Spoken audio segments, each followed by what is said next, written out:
ہمارے معاشرے میں جب کوئی لڑکا خراب ہو جائے تو کہتے ہیں کہ اس کی شادی کر دو، اور جب کوئی لڑکی خراب ہو جائے تو کہتے ہیں کہ اس سے شادی مت کرو۔ عورت کو ڈر ہر ماں سے لگتا ہے سوائے اس کے جو اسے پسند آ جائے، پھر چاہے وہ شرابی، زانی یا قاتل ہی کیوں نہ ہو۔ کسی بھی حسین عورت کا کسی اور کے ساتھ ہونا ہمیں ہماری حق تلفی محسوس ہوتی ہے۔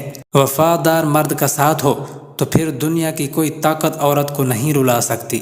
عورت کا بھروسہ، اعتماد کبھی مت توڑیں، اس کے ساتھ لوگوں کے سامنے عزت سے پیش آئیں، اس کی تعریف میں کنجوسی نہ کریں، پھر دیکھیں آپ کی زندگی کو ایک عورت کتنی پرسکون بنا دے گی، آپ پر یہ جان نچھاور کر دے گی۔ محبت شرطوں پر نہیں کی جاتی، محبت میں جو جہاں ہے، جیسا ہے، اسے ویسا ہی قبول کیا جاتا ہے۔ اگر عورت کی چیخیں نکالنا چاہتے ہو تو ہم بستری کرنے سے پہلے صرف ایک چیز کھا لو، عورت تمہارے ہاتھ پاؤں پکڑے گی۔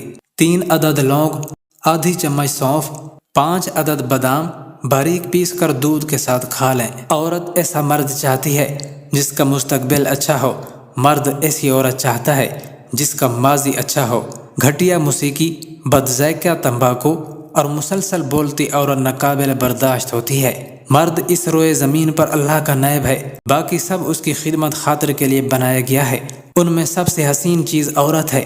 عورت صرف ایک بار محبت کرتی ہے، اس کے بعد صرف بدلے لیتی ہے۔ عورت اگر پرندے کی صورت میں پیدا ہوتی تو ضرور مور ہوتی، اگر چوپائے کی صورت میں پیدا کی جاتی تو ضرور ہرن ہوتی، اگر کیڑے مکوڑے کی صورت میں پیدا کی جاتی تو ضرور تتلی ہوتی، لیکن وہ انسان پیدا ہوئی تاکہ ماں، بہن اور بیوی بنے۔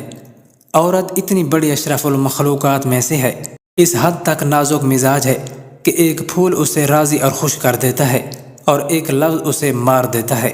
تعجب آور ہے کہ عورت اپنے بچپن میں اپنے باپ کے لیے برکت کے دروازے کھولتی ہے، اپنی جوانی میں اپنے شوہر کا ایمان کامل کرتی ہے، اور جب ماں بنتی ہے تو جنت اس کے قدموں تلے رکھ دی جاتی ہے۔